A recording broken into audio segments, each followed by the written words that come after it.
meditation takes many forms, and sharing a moment of salutations and care, I think, grounds us in a different way. It grounds us in joy. So sometimes we can only really look inward to our delights when we have just shared in some of those delights outwardly with other people. So now I do invite you to look inward and close your eyes. Keep these connections in your heart and as we turn inward. On this warm June morning, we turn our minds to the experiences that lift our hearts. Each one of us comes with a unique relationship to this church. Whether you are like the sibling who shares everything, a mother who visits once a month, a cousin who we see once a year, or a friend on holiday looking for a place to stay, you are family here. Let us each think back to the first time we walked through the church doors. For some of you, it's been 20 years. Others, maybe a year or two. And if this is your first time here, I invite you to sit with some of your first impressions. Let us recall how we felt as we entered the church, and perhaps more importantly, how we felt as we were exiting. Maybe the service spoke to you, maybe it didn't, but somehow we brought you back. May this church always be a home, for family is all around us. Family means that you belong here. You are welcome here, and there is power in that bond. May we delight in the knowledge that we have a place that is ours, and may we remember that family does not have a limit. Let us think about how we pursue a life of delight, the things that fulfill us. Today, we make a special note of our brothers and sisters who have immigrated to the U.S. Whether they are here legally or not, today, let us make a covenant to always stand strong for the right for everyone to pursue a life of opportunity, compassion, and fellowship. As a family, we share that pursuit because church is not just in these walls. Let us meditate on the ways we take church into our lives, that our family mentality extends to everyone we meet.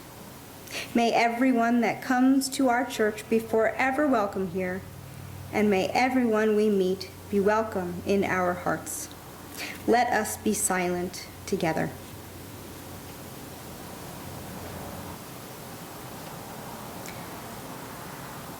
Let the silence we have shared together continue to heal and hold us all.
A young child stares vacantly at a crowded room. He's not forming memories of this, but he still feels the anxiety and the excitement that surrounds him. The people in the crowd are filthy, exhausted too. They've been on a ship for weeks, and most of them have absolutely no idea where they're going to. But it's better than home. No, it wasn't home. It was never home. That's why we left. It was something else. 2 parents and a 1-year-old make their way through Ellis Island. They give their names to the agent, misspelled, of course, or changed altogether. But Samuel Prodger and his parents have made it. 1907 marks the beginning of a new life, a better life. A life away from the pogroms, violent outbursts against their people in Russia. Away from the Pale of Settlement, a Jewish ghetto that segregated them and oppressed them. This life was about hope, about making a home here in America, making a future for Samuel, and eventually for his siblings too.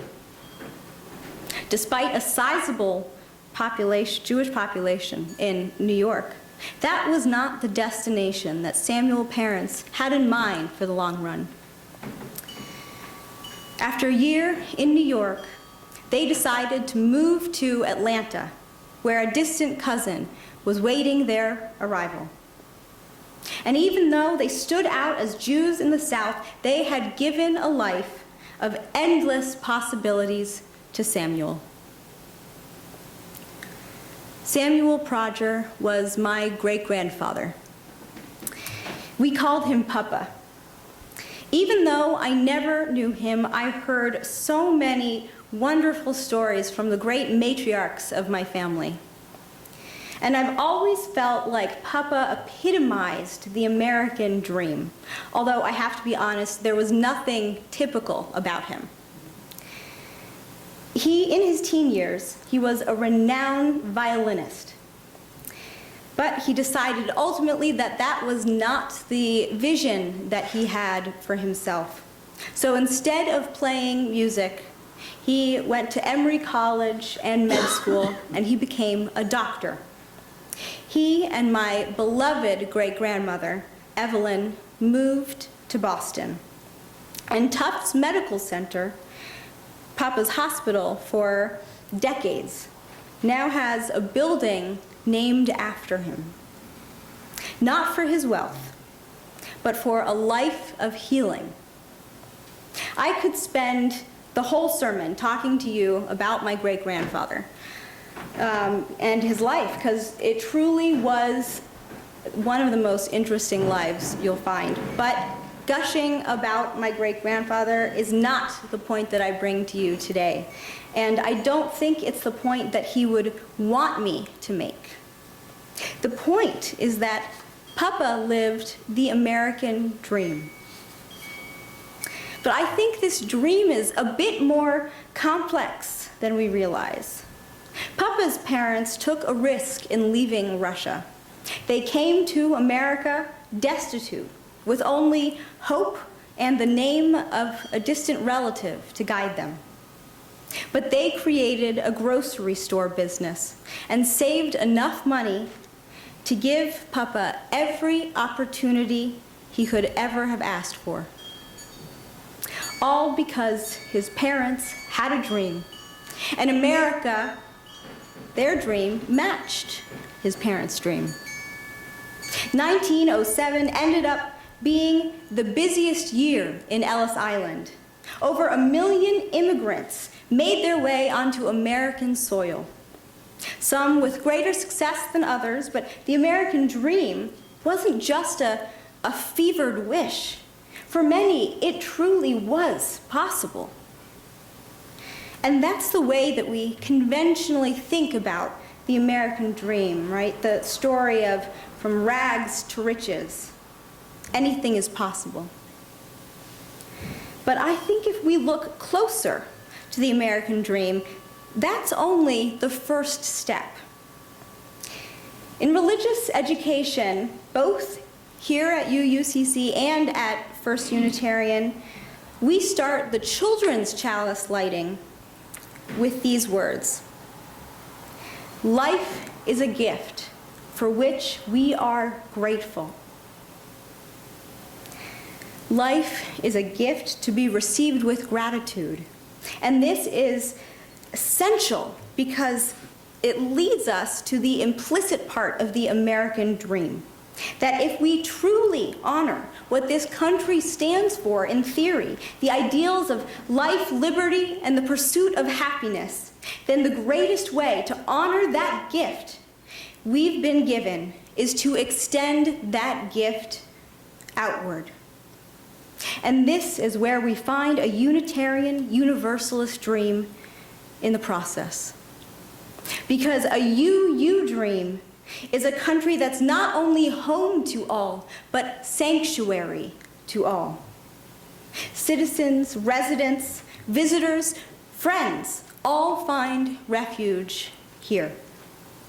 This country, like our church, is ours in a different way, a deeper way. Because we are not just residents, or even just citizens. We are stewards of this country. And whenever anyone receives the gifts of American ideals at their best, it is in turn a promise to be stewards of that gift as well, paving the way for those who follow. And I learned this lesson from Papa, because he invested his gift in healthcare, in healing. He organized his life around giving back to his community. But this reciprocal gift needs protection and care, or it will fall. And when the rights and dignity of any person is violated, we share in that pain. The gift of stewardship is undermined. Rights are meaningless unless they apply to everyone.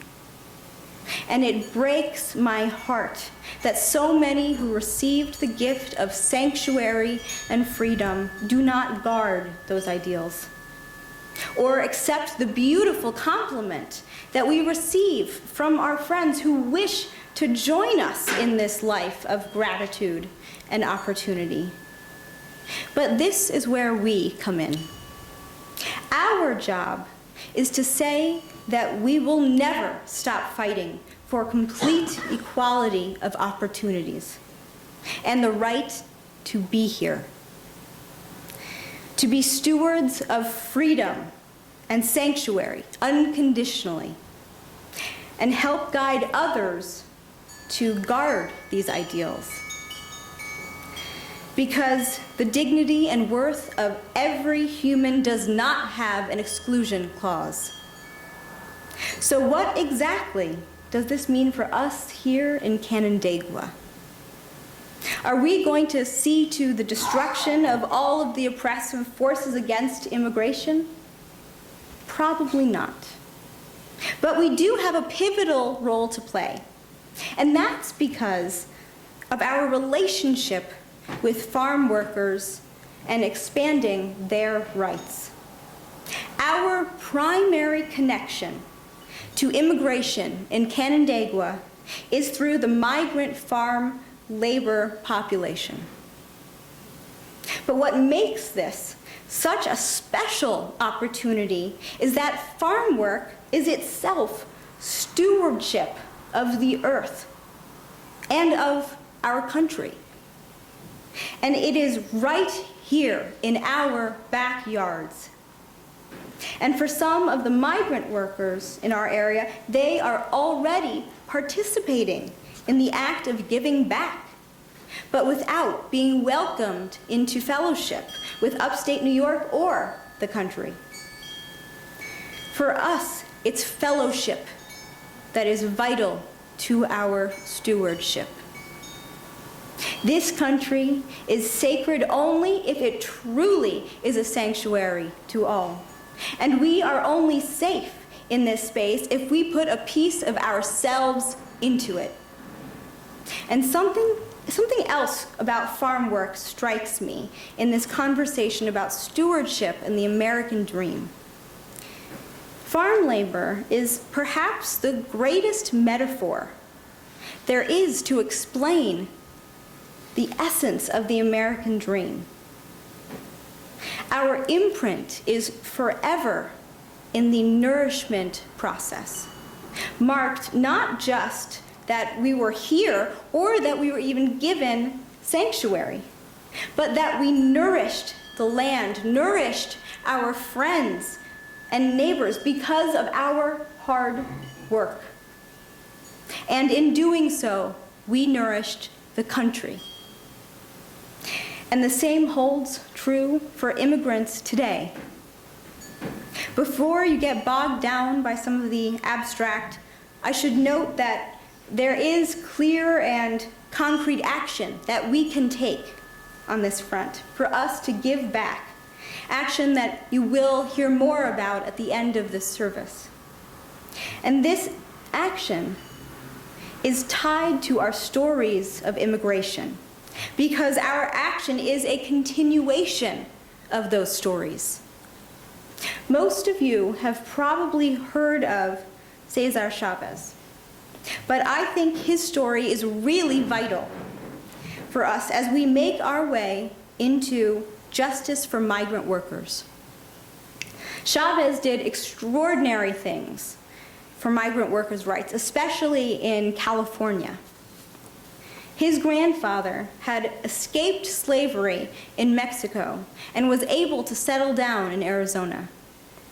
And I think Chavez saw himself as a continuation of his grandfather in the immigration process, because all of the systems he fought were extensions of what his grandfather had fled. He was a steward of this country and a guardian of the rights that the American dream stands for. Now, I'm not going to say that I agree with him on everything, because, for instance, he was no friend to undocumented immigrants, because he thought that they undermined those who were here legally. But he ultimately associated himself most with legal migrant workers, even though he was born here. Because in a way, he was still an immigrant. His grandfather's story lived in him. And this is a process that we can share. Because regardless of when it happened, all of us here in this congregation have at least one ancestor who immigrated here at some point. We all have an immigration story. My story was Papa's experience. But the experience remains unfinished.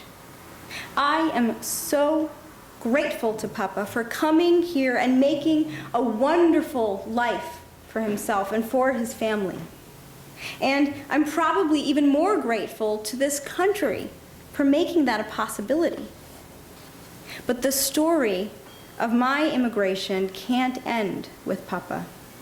The American dream is not fully realized unless I work to make sure this dream continues. Papa lived in a different era where there weren't clear ways to invest in the continuation of immigration. To him, immigration as the foundation of America was assumed in a way. In my family, we always saw it as a right and not just a privilege. And that's what makes it tricky, because it is a gift, but it's a gift that we all deserve.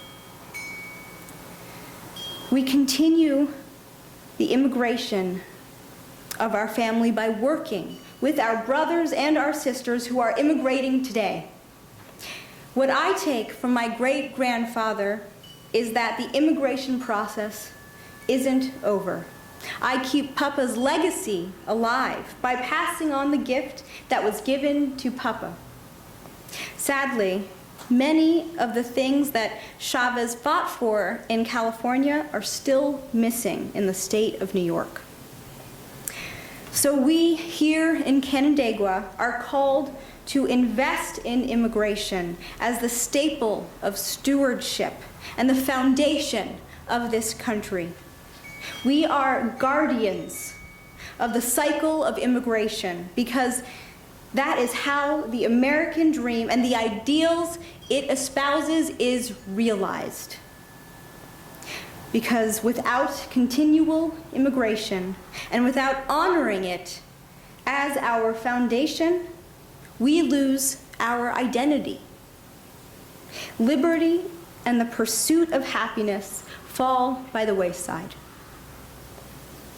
So let us nourish the ever-expanding diversity of our country and remember that when we participate in the American dream, the Unitarian Universalist dream, we do it every day.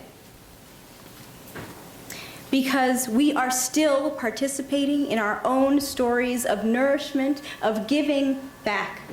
But the Unitarian Universalist call tells us to extend that to every single person who has ever sought a better life. That we bear witness and we fight to enable the rights of every person to pursue the life of internal and external nourishment. That is why it cannot stop with our story. So let us bring about the spiritual nourishment of a country that honors the true meaning of the American dream. And let us fight not for, but with our brothers and sisters who are immigrants in this great country. That we all may be stewards of America together. Amen.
Please rise as you are able for our closing hymn number 298, Make Now My Census.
chalice and say our extinguishing words.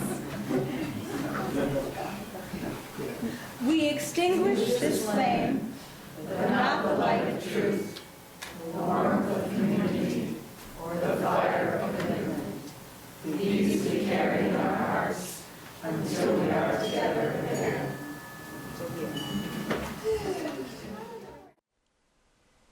Join us for worship every Sunday at 10 a.m. at the Unitarian Universalist Church of Canandaigua, a welcoming congregation.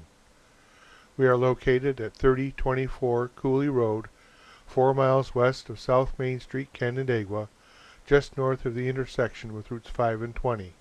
Look for the blue signs just before the turn.